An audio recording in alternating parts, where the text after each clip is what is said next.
Star health insurance company की new product जिसका नाम है star health assure insurance policy. दोस्तों, स्टार हेल्थ इंश्योरेंस कंपनी की जितने भी एग्जिस्टिंग प्लान्स मार्केट में अवेलेबल है, उन प्लान्स में है क्या आपके लिए अगर एक वाइडर कवरेज चाहिए तो वो ऑप्शन उन प्लान्स में अवेलेबल नहीं है। प्लस आपको अगर एक प्लान में चाहिए कि सारे के सारे बेनिफिट्स मिल जाए, इन फ्यूचर में अगर सपोज आप हॉस्पिटलाइज्ड होना चाहते हैं एंड उस टाइम आपको दिक्कत या परेशानी ना हो, एक मतलब फुल फ्लैश आपको कवरेज चाहिए, तो उन प्लान्स में आज के डेट में अवेलेबल नहीं थे। उसकी जो कमी स्टार हेल्थ इंश्योरेंस कंपनी ने पूरा कर दी इसी प्लान को लॉन्च करके। तो अगर आप एक बेस्ट कवरेज चाहते हैं, एक बढ़िया वाइडर कवरेज चाहते हैं, बेस्ट प्लान मार्केट से अगर सर्च करना चाहते हैं, मतलब लेना चाहते हैं, परचेज करना चाहते हैं, तो ये एक आपके लिए बेस्ट ऑप्शन हो सकता है। तो दोस्तों, इस वीडियो के माध्यम से मैं एनालिसिस करूंगा कि ये प्लान जो है आपके लिए फिट बैठता है कि नहीं, ये प्लान आपके लिए लेने लायक है कि नहीं। तो वीडियो काफी इंटरेस्टिंग है, तो वीडियो में बने रहे, वीडियो को स्किप ना करें, पूरा अंत तक देखें। तो मैं आपको, अगर आप अंत तक वीडियो को देख लेंगे ना, तो आपको मैं गारंटी देता हूं कि एक बेस्ट से बेस्ट डिसीजन, एक हेल्थ इंश्योरेंस परचेस करने की डिसीजन आप जो है इस वीडियो को देखने के बाद आप ले सकते हैं। दोस्तों, वीडियो शुरू करने से पहले कोई रिमाइंडर, अगर आपने चैनल को अभी तक सब्सक्राइब नहीं किया तो कर लीजिए, क्योंकि ऐसे interesting and knowledgeable video every week में अपने चैनल पर अपलोड करता हूं एंड उन वीडियोस को देख के एक बेस्ट से बेस्ट डिसीजन आप ले सकते हैं। मेरा नाम गोविंदा रॉय है एंड मैं इसी इंश्योरेंस इंडस्ट्री से लास्ट 17 ईयर से जुड़ा हूं एंड काफी लोगों का हमने क्लेम सेटलमेंट कराया है एंड काफी लोगों की आज के डेट भी हम सर्विसेज प्रोवाइड कर रहे हैं। अगर आपके कोई क्लेम रुका है या तो क्लेम लेने में आपको परेशानी हो रही है, कंपनी आपको क्लेम देने में आनाकानी कर रही है, प्रॉब्लम कर रही है, क्रिएट कर रही है, तो आप हमें स्क्रीन पर नंबर है, नंबर्स के जरिए आप संपर्क कर सकते हैं, व्हाट्सएप कॉल कर सकते हैं या तो मैसेज कर सकते हैं। अगर आप एक हेल्थ इंश्योरेंस पॉलिसी परचेज करना चाहते हैं, न्यू पॉलिसी परचेज करना चाहते हैं, या तो ऑलरेडी एग्जिस्टिंग कोई पॉलिसी है, उस प्लान में आप सेटिस्फाइड नहीं है, आप उस प्लान को क्लोज करना चाहते हैं, तब भी आप हमें व्हाट्सएप के जरिए संपर्क कर सकते हैं। हमारी टीम की तरफ से आपको बेस्ट से बेस्ट गाइडेंस मिलेंगे। तो अब हम चलते हैं अपने डिजिटल बोर्ड पर एंड जो स्टार हेल्थ इंश्योरेंस की एश्योर इंश्योरेंस पॉलिसी के बारे में बारीकी से हर एक जो terms and condition, positive negative point, सारी की सारी चीज हम समझते हैं। तो दोस्तों, ये स्टार हेल्थ इंश्योरेंस की star health assure insurance policy. अब इस पॉलिसी में अगर कोई पॉलिसी अगर लेना चाहता है, कैसे पॉलिसी को परचेज कर सकते हैं, इंडिविजुअली अगर चाहे तो कोई पर्सन है पॉलिसी को परचेज कर सकता है एंड फ्लोटर प्लान भी चाहे तो परचेज कर सकता है, राइट। एंट्री एज की अगर बात करें तो एंट्री एज जो इंडिविजुअल कोई पर्सन है, तो 18 ईयर्स अगर कोई एडल्ट है तो एंट्री कर सकता है। मैक्सिमम जो है एडल्ट की जो एज है वो है 75 ईयर्स तक, राइट। और डिपेंडेंट चाइल्ड की जो एंट्री है वो है 91 डेज से लेकर मैक्सिमम जो है 17 ईयर्स तक का एंट्री है, राइट। अब फ्लोटर में अगर बात करें तो फ्लोटर में मिनिमम जो है एंट्री वो है 18 इयर्स का है एंड मैक्सिमम 75 इयर्स है। डिपेंडेंट चिल्ड्रन जो है 16 डेज। अगर फ्लोटर में कोई अगर प्लान लेना चाहता है तो 16 दिन का अगर कोई बच्चा है तो फ्लोटर में एड ऑन हो सकता है, प्लान में एड ऑन हो सकता है एंड मैक्सिमम जो है 17 इयर्स तक का एंट्री एज है फ्लोटर प्लान में, राइट। नोट, इसमें कुछ नोट ये लिखा है कि in case of dependent children at the time of renewal when they become 18 years of age, children will be considered as adult and he or she can continue under floater sum insured till he or she married। तो इसमें ये कि entry as तो है maximum 17 years है floater plan में जो dependent children की, बट अगर वो शादीशुदा नहीं रहता है तब तक, जब तक शादी उसका नहीं होता तब तक ये फ्लोटर में वो रह सकता है, राइट, आफ्टर 18 इयर्स के बाद भी। तो ये एक प्लस पॉइंट है इस प्लान में, राइट। आप चलते फैमिली साइज की अगर बात करें, मैक्सिमम फैमिली साइज जो है कितने पर्सन इस प्लान को इसमें जो प्लान में रह सकते हैं, इसमें मैक्सिमम फैमिली साइज है 2 adult 3 children, right. 4 person plus 4 person 4P लिखा हुआ है, self spouse, dependent children, parents and parents in law. तो इस प्लान में एक सबसे बढ़िया ऑप्शन ये दिया है कि इसमें जो है डिपेंडेंट चिल्ड्रन के साथ साथ parents and parents in law, यानी कोई अपने पेरेंट्स इन लॉ को भी कवर करना चाहते हैं तो इस प्लान में भी कवर कर सकते हैं। तो ये बहुत बढ़िया एक ऑप्शन कंपनी ने दिया है। इसमें अगर आप बात करें, और लिखा है और 6 adult plus 3 children, 6 adult plus इसमें जो है self plus spouse, parents and parents in law को चाहे तो आप इस प्लान में आप क्लब कर सकते हैं, इस प्लान के साथ आप जो है परचेज कर सकते हैं इस प्लान को सब मिलकर। अब बात करते हैं मिड टर्म इंक्लूजन की। अगर कोई पॉलिसी में मिड टर्म को इंक्लूजन करना चाहता है, कोई अगर फैमिली मेंबर को ऐड करना चाहता है, available for newly wedded spouse, कोई न्यूली वेडेड स्पाउस है तो इसमें मिड टर्म इंक्लूजन अवेलेबल है। Newborn baby and legally adopted child कोई है, intimation should be within 45 days from the date of marriage and date of birth. ये सब requirement है, अगर चाहे तो मिड टर्म इस प्लान में इंक्लूड कर सकते हैं। दोस्तों अब बात करते हैं इसमें क्या है कि जोन बेस्ड प्राइसिंग। इसमें प्राइसिंग में क्या है कि सपोज अगर आज के डेट में देखा गया कि जो नॉर्मल जैसे मेट्रो सिटीज में होता है, जैसे ग्रेड ए की जो सिटीज होते हैं बेसिकली, उनमें क्या है कि जो कॉस्ट है ट्रीटमेंट की जो कॉस्ट है बहुत बहुत ज्यादा होता है।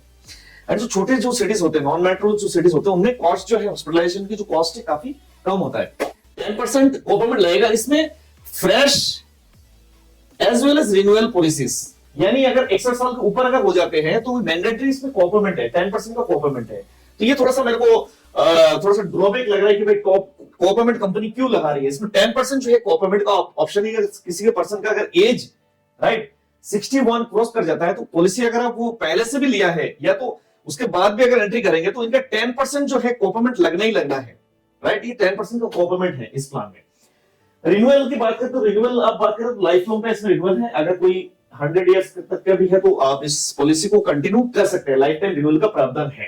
पॉलिसी टर्म की बात करें, पॉलिसी टर्म जो है इसमें ले सकते हैं 1 year, 2 year and 3 year. Long term discount इसमें है। लॉन्ग टर्म डिस्काउंट में जैसे 2 ईयर पॉलिसी में 10% डिस्काउंट है और सेकंड ईयर जो प्रीमियम उसमें 10% का डिस्काउंट मिलता है। 3 ईयर पॉलिसी में जो है 10% discount is available on second year and third year premium. Second year third year की जो प्रीमियम होगा अगर 3 साल की पॉलिसी में लेंगे तो उसमें 10% का डिस्काउंट अवेलेबल है। फ्लोटर डिस्काउंट की बात करें, फ्लोटर डिस्काउंट क्या है? For child 40% discount is available for one adult premium when he or she becomes 18 years of at the time of renewal in floater policy. बच्चे के लिए क्या 40% डिस्काउंट है अवेलेबल। एक एडल्ट का जो प्रीमियम डिस्काउंट मिलेगा जब eight the time of year, अब 18 साल की उम्र कंप्लीट हो जाएगा तो इसमें 40% का डिस्काउंट मिलेगा, एक एडल्ट पे डिस्काउंट मिलता है। इसमें पेरेंट एंड पेरेंटिंग लो के लिए 10% डिस्काउंट है, is available for from one adult premium for each parent when they come under floater policy. अगर फ्लोटर पॉलिसी में आते हैं तो एक पेरेंट का जो इसमें डिस्काउंट मिलता है वो मिलता है 10% जो है प्रीमियम डिस्काउंट मिलता है एक पेरेंट का, राइट। तो ये भी एक प्लस पॉइंट है। For those who declare advance medical history, company में subject them to undergo for pre policy medical checkup. 100% cost such medical examination is borne by the company. अगर किसी के पास पहले से कोई बीमारी है तो प्री मेडिकल चेकअप होगा, वो कंपनी कराएगी और कंपनी अपनी तरफ से वो बेयर करेगी, राइट। तो ये प्री मेडिकल स्क्रीनिंग भी इसमें है। अगर कोई किसी ने अगर कोई मेडिकल हिस्ट्री डिस्क्लोज किया, प्री मेडिकल कोई कंडीशन है तो उसमें क्या कि कंपनी एक मेडिकल कराएगी, राइट। सम एश्योर्ड ऑप्शन की बात करें, जो मैंने बताया था आपको, वाइडर कवरेज है जिसमें 5 लाख की सम एश्योर्ड अवेलेबल है, जिसमें 10 लाख, 15 लाख, 20 लाख और मैक्सिमम जो पॉलिसी का सम एश्योर्ड है वो ले सकते हैं 2 करोड़ तक का सम एश्योर्ड है इस प्लान में। 2 करोड़ तक का सम एश्योर्ड ले सकते हैं। रूम रेंट की बात करें, रूम रेंट की अगर बात करें तो 5 लाख की सम एश्योर्ड तो 1% ऑफ द सम एश्योर्ड मिलता है। एंड 10 लाख की, 15 लाख की, 20 लाख की एंड 25 लाख की अगर सम एश्योर्ड है तो मिलेगा any room except suite and above category. Suite and above category छोड़ के कोई भी रूम अगर चाहे तो ले सकते हैं 10 लाख के ऊपर अगर सम एश्योर्ड है। और 50 लाख से लेके अगर 2 करोड़ तक का सम एश्योर्ड तो कोई भी रूम चूज कर सकते हैं। जो स्वीट अगर रूम लेना है तो स्वीट रूम भी ले सकते हैं, ठीक है। तो ये प्लस पॉइंट है कि अगर किसी ने 5 लाख से ऊपर का सम एश्योर्ड लेंगे तो रूम रेंट एटलीस्ट जो इसमें कैपिंग नहीं, एक्सेप्ट जो इसमें सूट छोड़ के 25 लाख के सम एश्योर्ड तक, बाकी जो है उसमें हायर कैटेगरी में कोई रूम रेंट की कोई कैपिंग नहीं है। Coverage for non medical items consumable, ये एक बहुत ही बड़ा प्लस पॉइंट है जिसमें आज के डेट में क्या है कि कंपनियां 1 लाख की अगर कोई क्लेम आता है तो 10 से 12% जो है, इवन 15% जो नॉन मेडिकल एक्सपेंसेस के जो चार्जेस वो काटती है, हॉस्पिटल काटते हैं। तो इसमें है कि कंज्यूमेबल की मतलब नॉन मेडिकल एक्सपेंसेस भी कवर है, इसमें कोई आपको एक्स्ट्रा चार्जेस नहीं देना है। तो नॉन मेडिकल एक्सपेंसेस भी कंपनी कवर करती है। तो सारे के सारे नॉन मेडिकल जो expense there is an admissible claim under inpatient day care the policy, then items as per the list will be payable. तो कुछ लिस्टेड जो है नॉन मेडिकल आइटम्स है वो पेएबल होगा। इमरजेंसी रोड एम्बुलेंस भी cover है इसमें। इमरजेंसी रोड एम्बुलेंस भी कंपनी कवर करती है। Pre and post hospitalization, 60 and 180 days. Pre hospitalization का मतलब होता है कि हॉस्पिटल में एडमिट होने से पहले 60 डेज का खर्चा एंड डिस्चार्ज होने के बाद जो 180 डेज का खर्चा वो भी कंपनी बेयर करेगी। तो ये भी एक प्लस पॉइंट है, राइट। अब बात करते हैं ऑर्गन डोनर एक्सपेंसेस की। ऑर्गन डोनर एक्सपेंसेस अगर है तो इसमें covered up to the sum assured, जितने भी सम एश्योर्ड उतने सम एश्योर्ड का जो है ऑर्गन डोनर एक्सपेंसेस क्लेम कर सकते हैं इस पॉलिसी में। इसमें कुछ कंडीशन है, additional sum assured up to basic sum assured for the complications if any that necessitate a redo surgery और आईसीयू एडमिशन। तो इसमें जो है एडिशनल सम एश्योर्ड है, up to basic sum assured की है। कॉम्प्लिकेशन जैसे कोई रेडो सर्जरी है तो आईसीयू एडमिशन में है, वो भी कंपनी जो है वो प्रोवाइड करती है, राइट। इसमें क्या है कि डे केयर ट्रीटमेंट की अगर बात करें तो all day care procedure cover है। डे केयर का मतलब ये होता है कि अगर आप बात करें तो आज के डेट में अगर कोई मॉडर्न ट्रीटमेंट है, जैसे काफी सारे अच्छे टेक्नोलॉजीज आ गए, तो पेशेंट को क्या है कि 24 आवर्स हॉस्पिटलाइजेशन होने की रिक्वायरमेंट नहीं है। तो इस केस में क्या है कि डे केयर प्रोसीजर, जैसे डे केयर प्रोसीजर होता है, जैसे एडमिशन होते हैं 3 घंटे की एडमिशन अगर हो या तो 10 घंटे की एडमिशन हो, 15 घंटे की एडमिशन हो, बिलो 24 आवर्स एडमिशन जो है ये डे केयर प्रोसीजर कहलाते हैं। तो ये डे केयर जो प्रोसीजर है up to the sum assured तक ये कवर है, तो ये भी एक प्लस पॉइंट है। डे केयर की अगर जो एग्जांपल अगर हम देते हैं तो वह है जैसे सर्जरी है, आप कह सकते हैं कैटरेक्ट है, हार्निया है, स्टोन है, उस तरीके से और भी सर्जरी है, जैसे केमोथेरेपी है। तो इस तरीके जो प्रोसीजर होता है बेसिकली वो जो कवर होता है बिलो 24 आवर्स के अगर कोई क्लेम आता है वो भी कवर हो जाता है डे केयर के अंदर, राइट। डोमिसिलरी हॉस्पिटलाइजेशन की वो भी कवर है। डोमिसिलरी हॉस्पिटलाइजेशन का मतलब ये होता है मतलब पेशेंट को मूव नहीं किया जा सकता। दो कंडीशन है, जैसे अगर कोई पेशेंट को ऐसा सीरियस कंडीशन है कि पेशेंट को घर से हॉस्पिटल तक मूव नहीं किया जा सकता है, या तो ऐसा कोई कंडीशन है जैसे हॉस्पिटल में बेड अवेलेबल नहीं है, तो उस कंडीशन को कहते हैं डोमिसिलरी हॉस्पिटलाइजेशन। तो ये घर में रहकर जो ट्रीटमेंट होता है बेसिकली वो भी डोमिसिलरी हॉस्पिटलाइजेशन होता है, तो वो भी covered up to the sum assured treatment taken at home period exceeding 3 days. 3 दिन के उससे ज्यादा ट्रीटमेंट होना चाहिए तभी ये कवर होगा, राइट। होम केयर ट्रीटमेंट जो है वो भी कवर है, payable up to 10% of sum assured subject to maximum of 5 lakh in a policy है। होम केयर ट्रीटमेंट भी वो भी कवर है। एयर एम्बुलेंस की अगर बात करें तो वो भी covered up to 10% of the sum assured per policy year, यानी 10% ऑफ द सम एश्योर्ड की जो है वो भी एयर एम्बुलेंस का कवर होगा। स्टार वेलनेस प्रोग्राम, ये भी एक अच्छा पॉइंट अगर आप कह सकते हैं। स्टार का वेलनेस प्रोग्राम है। Wellness platform is available both in our mobile app Star Power at customer portal. इसमें एक मोबाइल ऐप है जो स्टार पावर ऐप है, राइट। ये तो कस्टमर पोर्टल में आप इसको डाउनलोड अगर आप कर लेंगे तो आपको कुछ स्टेप्स काउंट अगर आप वो करते हैं हर साल तो इसमें क्या है कि आपको कुछ डिस्काउंट मिलता है, राइट। हेल्थ इंश्योरेंस पॉलिसी में दोस्तों एक और पॉजिटिव पॉइंट्स जो माने जाते हैं कि मान लो अगर हम कोई क्लेम नहीं लेते फिर भी कुछ बेनिफिट्स हमें मिलना चाहिए ना। तो अगर क्लेम ले चाहे ना ले, तो इसमें क्या है कि हेल्थ चेकअप जो है अवेलेबल है, इस पॉलिसी है जिसमें अगर आप हेल्थ चेकअप अवेल कर सकते हैं। इंडिविजुअल का अगर 5 लाख का सम एश्योर्ड 1500 का हेल्थ चेकअप है, क्वार्टर में 2500 का है, 10 लाख के सम एश्योर्ड में 2000 रुपीस है इंडिविजुअल में, एंड फैमिली प्लॉटर में होगा 5000 रुपीस, राइट। जैसे 15 लाख के सम एश्योर्ड में 4000 इंडिविजुअल है एंड प्लॉटर में 8000 है, फिर 5000, 10000, 5000, 10000, ये लगभग फिक्स है। अगर 75 लाख के सम एश्योर्ड अगर हम देखते हैं तो जिसमें 8000 रुपए है एंड ये है फ्लोटर में 15000 है, ये भी सेम है 1 करोड़ का सम एश्योर्ड का, एंड 2 करोड़ में भी सेम हेल्थ चेकअप का जो पैकेज है ये अवेलेबल है, जो भी अवेल कर सकते हैं, ठीक है। क्यूमुलेटिव बोनस की अगर बात करें तो 25% of the sum assured for each claim fee या maximum up to 100% of the sum assured. Cumulative bonus है, क्यूमुलेटिव बोनस का मतलब ये होता है कि अगर आपने क्लेम नहीं लिया तो कंपनी आपको कुछ रिवॉर्ड्स कंपनी प्रोवाइड करती है। वो है आपका जो है अगर क्लेम मिले तो नेक्स्ट ईयर आपका सम एश्योर्ड कितना बढ़ जाएगा, वो बढ़ेगा आपका 25%। यानी मान लो अगर 10 लाख की पॉलिसी तो आपको 25% कितना होगा, 2.5 लाख रुपए प्लस हो जाएगा नेक्स्ट ईयर, फिर 2.5 लाख ऐसे करके 4 बार बढ़ेगा, तो सीधा आपका पॉलिसी 4 इयर्स में आपका 10 लाख की पॉलिसी जो है 20 लाख की पॉलिसी हो जाएगी, ठीक है। तो इसमें आपको एक्स्ट्रा प्रीमियम चार्ज नहीं करना, जो भी चार्ट के अकॉर्डिंगली प्रीमियम आएगा वो भी पे करना है, राइट। तो ये मैक्सिमम आपको 100% का सम एश्योर्ड तक जाएगा। आयुष ट्रीटमेंट की अगर बात करें, आयुष का मतलब ये तो आयुर्वेदा, यूनानी, सिद्धा एंड होम्योपैथी का ट्रीटमेंट वो भी कवर है, that is covered up to the sum assured, ये भी up to the sum assured तक कवर है। Assistant reproduction treatment, limit of liability in a policy year. कोई अगर मान लो आईवीएफ ट्रीटमेंट कराना चाहते हैं, ठीक है, तो आईवीएफ ट्रीटमेंट भी कवर होगा। 5 लाख के सम एश्योर्ड में जो है 1 लाख का प्रावधान अवेलेबल है, 10 लाख के सम एश्योर्ड 2 लाख, उसके बाद सारे सब में 2 लाख, 25 लाख तक जो है 2 लाख का तक अवेलेबल है। एंड 50 लाख के सम एश्योर्ड में 4 लाख है, 75 लाख के सम एश्योर्ड में 4 लाख है, 4 लाख है। तो इसमें कुछ वेटिंग पीरियड है, जो वेटिंग पीरियड आप जो है उसमें देख सकते हैं, जो पॉलिसी के टर्म्स एंड कंडीशंस उसमें देख सकते हैं, कुछ वेटिंग पीरियड है, ये नहीं कि आपने आज पॉलिसी ले कल को कवर हो जाएगा। डिलीवरी एक्सपेंसेस वो भी कवर है पर पॉलिसी ईयर में, covered up to 10% of the sum assured, ठीक है।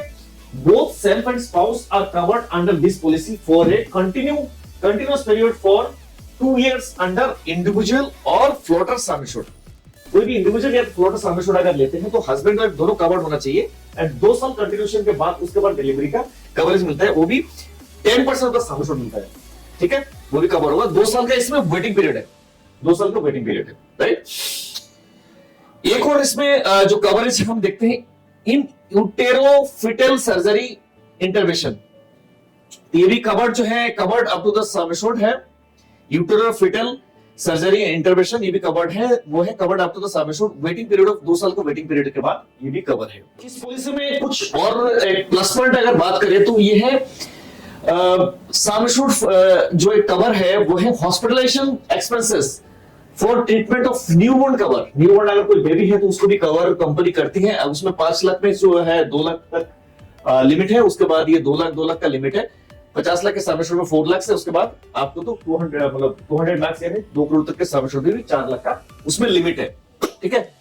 Treatment for chronic severe refractory asthma, वो भी अस्थमा भी कवर होगा, वो payable up to 10% of the sum assured and not exceeding 5 lakh per policy period. Per policy period में जो है 5 लाख तक का ये लिमिट एक्सीड नहीं करना चाहिए। जो treatment for chronic severe refractory asthma वो भी कवर कंपनी करती है। Compassionate travel, company will reimburse the transportation expenses by air incurred up to 10,000 for one immediate family member other than travel compensation। तो main points जो मैं discuss करूं, जो valuable points मुझे लगता है, जो अच्छे पॉइंट्स है, जो लगता है, बाकी और भी बहुत सारे जो है कंपनी बेनिफिट्स प्रोवाइड करिए। आप चाहे तो पॉलिसी के टर्म्स एंड कंडीशन है, मैं डिस्क्रिप्शन लिंक में दे दूंगा, आप चाहे तो भी आप पढ़ सकते हैं, ठीक है। इसमें एक जो है शेयर्ड एकोमोडेशन है। शेयर्ड एकोमोडेशन मतलब है payable for inpatient hospitalization 1000 per day will pay payable for each continue and completed 24 hours. अगर 24 घंटे हॉस्पिटलाइजेशन हो जाएगा, शेयर्ड एकोमोडेशन को किसी कारण अगर रूम सिंगल रूम नहीं मिल पाता, शेयर्ड एकोमोडेशन जाते हैं तो उसमें 1000 रुपए पर डे के हिसाब से वो भी मिलेगा। सेकंड ओपिनियन, मेडिकल ओपिनियन भी अवेलेबल है, वो भी कंपनी प्रोवाइड करती है, ठीक है। ऑटोमेटिक रिस्टोरेशन, ये बहुत बड़ा एक प्लस पॉइंट है, काफी सारे जो कंपनी आज के दिन में प्रोवाइड कर रही है। Sum assured will be restored unlimited number of times, maximum up to 100% each time, which can be utilized for a subject subsequent hospitalization. इसमें क्या है कि अनलिमिटेड टाइम्स जो है, जो रिस्टोरेशन, ऑटोमेटिक रिस्टोरेशन का प्रावधान अवेलेबल है। Restoration will trigger immediately upon a partial full utilization of the sum assured which can be utilized subject to hospitalization. यानी मान लो सपोज पहले क्या होता था कि अगर कोई रिस्टोरेशन बेनिफिट्स होता था, मान लो 10 लाख के सम एश्योर्ड है, तो पूरा का पूरा सम एश्योर्ड को एग्जॉस्ट करने के बाद फिर रिस्टोरेशन होता था। लेकिन इस पॉलिसी में क्या है कि सपोज आपकी 10 लाख की पॉलिसी है, आपने अगर 2 लाख रुपए भी खत्म कर लिया, कंज्यूम कर लिया, 8 लाख रुपए बचा है, नेक्स्ट जैसे ही क्लेम आएगा सीधा का सीधा 10 लाख का आपका रिस्टोरेशन हो जाएगा, यानी 8 पहले बचा है, 10 यानी 18 लाख तक का क्लेम आप ले सकते हैं। तो ये रिस्टोरेशन बेनिफिट ये कहता है, और ये अनलिमिटेड नंबर ऑफ टाइम्स है, यानी unlimited number of times available है। और partial utilization of the sum assured, it will be restored up to extent of utilization on full utilization of the sum assured. It will be restored by 100%, used for all claims including for modern treatment, but for a subsequent hospitalization. माने दूसरे hospitalization में, एक sample hospitalization में, दूसरा hospitalization में आपको मिलेगा next hospitalization में, और ये modern treatment भी इसमें covered होगा, ठीक है। इसमें सबसे बड़ा जो प्लस पॉइंट मुझे लगता है आज के डेट में कि काफी सारी टेक्नोलॉजी है, तो मॉडर्न ट्रीटमेंट, बहुत सारी कंपनियां जो है मॉडर्न ट्रीटमेंट को कवर नहीं करती हैं, तो इस प्लान में जो है मॉडर्न ट्रीटमेंट जो कवर है up to the sum assured, यानी सम एश्योर्ड तक आपका पूरा का पूरा कवर होगा modern treatment. Rehabilitation and pain management covered up to the sub limits. Rehabilitation and pain management वो भी कवर है, maximum 20% of the sum assured whichever is less per policy year, right. तो 20% एंड व्हिचएवर इज लेस वो भी पर policy cover होगा। अब दोस्तों इसमें कुछ ऑप्शनल जो बेनिफिट्स है वो हम बात कर लेते हैं। ऑप्शनल बेनिफिट्स कवर क्या है? Option cover to choose deductible. This deductible is applicable for every policy year on aggregate basis, right? Option cover क्या है कि इसमें कि डिडक्टेबल, अगर आपने कुछ डिडक्टेबल हमने वो कर लिया, चूज कर लिया, तो आपका जो प्रीमियम में डिस्काउंट मिल जाता है। ठीक है, आप मान लो सपोज आपने डिडक्टेबल चूज किया अपना अप टू 20 लाख, है ना, अप टू 20 लाख के सम एश्योर्ड में अगर आपने 50,000 का डिडक्टेबल आपने चूज किया तो आपको प्रीमियम में कितना डिस्काउंट मिलेगा? 45% डिस्काउंट मिलेगा। यानी हर क्लेम में क्या है कि 50,000 के बाद आपको वो क्लेम मिलना शुरू होगा। मान लो सपोज आपका क्लेम आया 5 लाख का, तो 50,000 जो आपका पहले है उसको डिडक्ट हो जाएगा, 4.5 लाख आपका क्लेम सेटलमेंट होगा। तो ये मान के चलिए 1 लाख का डिडक्टेबल लेंगे तो उसमें 55% डिस्काउंट मिलेगा प्रीमियम में, 50,000 का इसमें अबव 20 लाख के अगर 50,000 का सम एश्योर्ड 50,000 का डिडक्टेबल लेंगे तो 35% डिस्काउंट है, एंड 1 लाख का डिडक्टेबल लेंगे तो 50% का डिस्काउंट मिल जाता है। तो ये प्रीमियम डिस्काउंट मिल जाता है, राइट। ये उनके लिए सही है जैसे किसी के पास कॉर्पोरेट पॉलिसी अवेलेबल है, ठीक है, तो कॉर्पोरेट पॉलिसी में क्या है, मान लो 5 लाख की कॉर्पोरेट पॉलिसी है, तो ये चाहे तो इसमें एग्रीगेट डिडक्टेबल वाला है, इसमें प्रीमियम जो है काफी सस्ता मिल जाता है, राइट। अब दोस्तों चलते हैं इनिशियल वेटिंग पीरियड की। इनिशियल वेटिंग पीरियड की बात करते हैं तो हर पॉलिसी में क्या इनिशियल वेटिंग पीरियड है वो है 30 डेज, एक्सेप्ट एक्सीडेंट। ये एक्सीडेंट पहले दिन से कवर होगा, बाकी नॉर्मल जो डिजीज होगा वो initial waiting period that is 30 days, 30 दिन का जो है वेटिंग पीरियड होगा। स्पेसिफिक इलनेस जो है वो 2 इयर्स तक का है, कोई प्लानिंग सर्जरी होगी, स्पेसिफिक डिजीज अगर है तो वो 2 साल के बाद कवर होगा। For pre existing diseases, right, applicable for 3 years term, है ना, 3 साल के बाद वो कवर होगा। Applicable for 3 years policy term 2.5 years, अगर 3 साल का पॉलिसी कोई लेते हैं तो इसमें 2.5 साल के 2.5 इयर्स के बाद कवर होगा। 1 ईयर एंड 2 ईयर पॉलिसी जो अगर कोई लेंगे तो इनका 3 साल के बाद प्री एग्जिस्टिंग डिजीज वो कवर होगा। डिलीवरी एक्सपेंसेस कवर होगा 2 साल के बाद, ठीक है। यूटेरोफिटल सर्जरी इंटरवेंशन वो कवर होगा 2 साल के बाद कवर होगा। असिस्टेड रिप्रोडक्शन ट्रीटमेंट वो कवर होगा 2 साल के बाद, ठीक है। न्यूबॉर्न बेबी जो कवर होगा वो 1 साल के बाद कवर होगा। तो ये कुछ एक्सक्लूशन है, वेटिंग पीरियड है, सॉरी एक्सक्लूशन नहीं, वेटिंग पीरियड है। वेटिंग पीरियड जो है वो आप देख सकते हैं कि आपको जानना बहुत ही जरूरी है। तो दोस्तों ये था स्टार हेल्थ इंश्योरेंस की एश्योर प्लान। तो ये एश्योर प्लान जो है आई थिंक जो मेन पॉइंट्स आपको समझ में आ गया होगा, मैंने डिस्कस करा मेन पॉइंट्स क्या पॉइंट्स है। मुझे काफी सारे जो प्रोडक्ट पॉइंट्स बहुत ही अट्रैक्टिव लगा, जैसे मॉडर्न ट्रीटमेंट है, बहुत सारी कंपनी कवर नहीं करती। उसके बाद डिलीवरी एक्सपेंसेस है, वो भी 2 साल के बाद कवर है, कंपनी अच्छा डिलीवरी एक्सपेंसेस वो कवर कंपनी कर रही है, राइट। तो अगर कोई और भी जैसे कंपनी अगर उसमें असिस्टेड रिप्रोडक्शन ट्रीटमेंट अगर वो भी करना चाहते हैं, है ना, वो भी कंपनी कवर कर रही है। न्यूबॉर्न बेबी भी कंपनी कवर कर रही है, ठीक है। रूम रेंट की अगर बात करें, रूम रेंट की जो है एक अगर 5 लाख से ऊपर की सम एश्योर्ड है तो रूम रेंट की कोई कैपिंग कंपनी नहीं प्रोवाइड कर रही है, ठीक है। तो एक बहुत ही एक अगर देखेंगे तो इस प्लान में काफी सारे जो है अट्रैक्टिव जो है फीचर्स मुझे लग रहा है जो कंपनी ने प्रोवाइड करी आज के डेट में, ठीक है। तो एक पॉइंट जो मुझे सबसे थोड़ा सा मतलब इतना ज्यादा भी नहीं है लेकिन थोड़ा बहुत मुझे थोड़ा सा वो लगा है कि जैसे 61 के बाद जो है 10% कॉम्प्लीमेंट है। तो मुझे लगता है कि अगर कोई लोअर एज ग्रुप की है पर्सन है तो आज के डेट में अगर ये पॉलिसी अगर आप चाहे तो आप एक ऑल्टरनेट एक ऑप्शन मतलब बेस्ट ऑप्शन आपके लिए आप जो है देख सकते हैं। बाकी दोस्तों अगर कुछ पॉइंट्स अगर मेरे से छूट गया तो आप मुझे व्हाट्सएप के जरिए आप मुझे संपर्क कर सकते हैं, आप मुझे टेक्स्ट कर सकते हैं या तो कमेंट बॉक्स से जाकर कमेंट कर सकते हैं। अगर आप एक best mediclaim policy health policy लेना चाहते हैं तो आप हमारे थ्रू से पॉलिसी परचेज कर सकते हैं। अगर न्यू पॉलिसी परचेज करना हो या तो पॉलिसी को एग्जिस्टिंग पॉलिसी आपका चल रहा है, आप उस पॉलिसी में प्लान में सेटिस्फाइड नहीं, आप पॉलिसी को पोर्ट करना चाहते हैं तो भी आप हमें संपर्क कर सकते हैं। व्हाट्सएप नंबर के जरिए कॉल कर सकते हैं या तो एसएमएस कर सकते हैं। हमारी टीम की तरफ से आपको बेस्ट से बेस्ट सपोर्ट एंड गाइडेंस मिलेंगे। अगर कोई क्लेम भी फंसा है दोस्तों, आप हमें कॉल करिए, बेझिझक कॉल करिए, हम आपको बेटर से बेटर आपको गाइडेंस एंड सपोर्ट प्रोवाइड करेंगे। ओके दोस्तों, thank you so much, thanks for watching this video. मिलते हैं नेक्स्ट वीडियो में नेक्स्ट और भी अच्छा टॉपिक के साथ। अगर आपको ऐसा कुछ लगता है कि कुछ और टॉपिक पे मैं वीडियो बनाऊं तो आप मुझे कमेंट कर सकते हैं, तो उसी टॉपिक पे मैं वीडियो बनाऊंगा। Thank you so much, thanks for watching. जय हिंद, जय भारत दोस्तों।